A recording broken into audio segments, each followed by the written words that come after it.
Hello everyone, this is Shadzaya aka Bita. Yes, I'm back.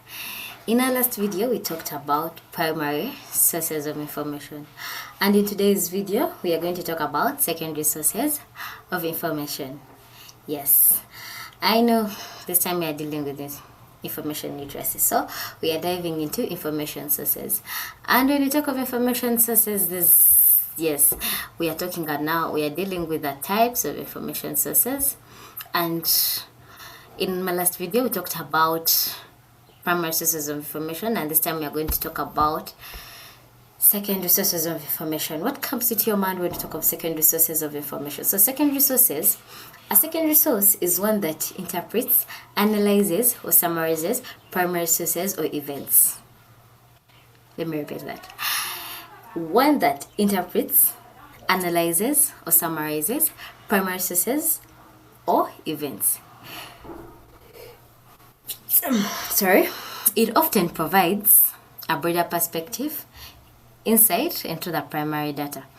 So a primary source is one that interprets, it analyzes, it summarizes. It's the organized piece of work for the primary source. That's why they say it provides a broader perspective, insight into the primary data. So we are going to talk about the characteristics of primary sources of data. So we have here, I've given you four characteristics of the primary sources of secondary sources of data. And the first one is interpretative. Interpretative. When I talk of interpretative, secondary sources involve some level of analysis, synthesis, or evaluation of primary sources. So this involves the analysis, some level of analysis, and or synthesis or evaluation of primary sources. They explain the primary sources or the events that it presents. So it explains, like it gives a broader view of the primary data. Then evaluative, they offer opinions or assessments based on evidence that may be drawn from the primary sources. So they always provide assessments or opinions based on the evidence from the primary data. Then summary. Secondary sources always summarizes information. It often explains or summarizes the primary sources. So just know that secondary sources always come from the primary sources. So to have a secondary source, you always have to first have the primary source. So it always summarizes information. That is one of its characteristics. Then contextual. The secondary sources help to frame primary data.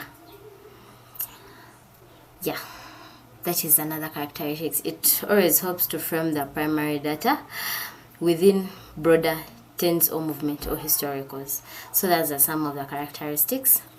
Then we can talk about examples of secondary sources. And when you talk about examples of secondary sources, that is examples of secondary sources of information. We have books, we have journal articles, we have documents, those are documentaries, we have encyclopedias, we have essays and reviews. And I've showed some of the examples, like these are encyclopedias. We have an example of a reviewed article, an example of a reviewed article. So this is an example. These are some of the examples of secondary sources of information. So we can go on the purposes. So I've given 3 purposes. And when we talk of the purposes of secondary sources, we have broader understanding. When I talk of a broader understanding, secondary sources of information help someone to understand better a certain event or understand better a specific piece of data.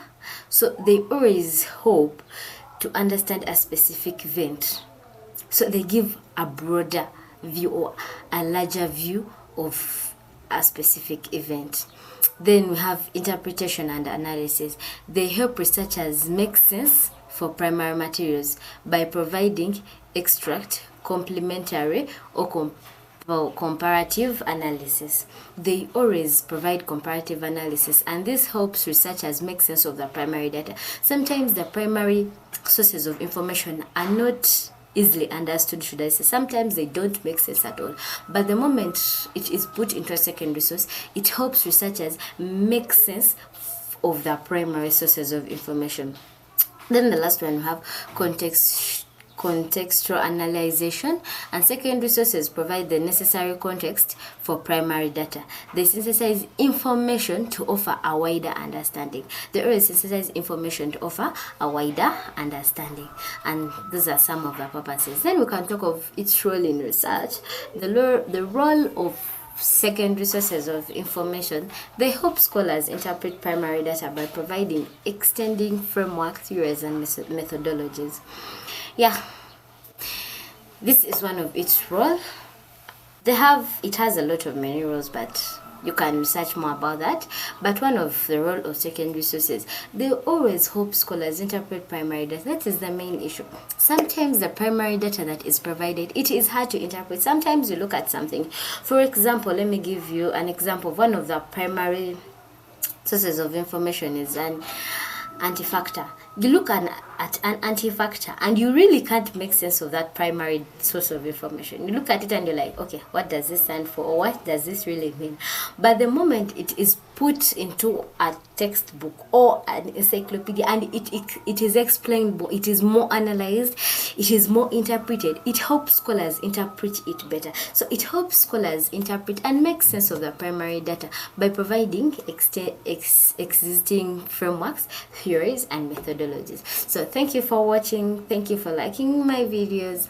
Please don't forget to like, don't forget to hit that notification bell, don't forget to subscribe, and please don't forget to comment, because your comments help me know what I should do in my next videos, what I should improve, and where I'm poor so that I can improve.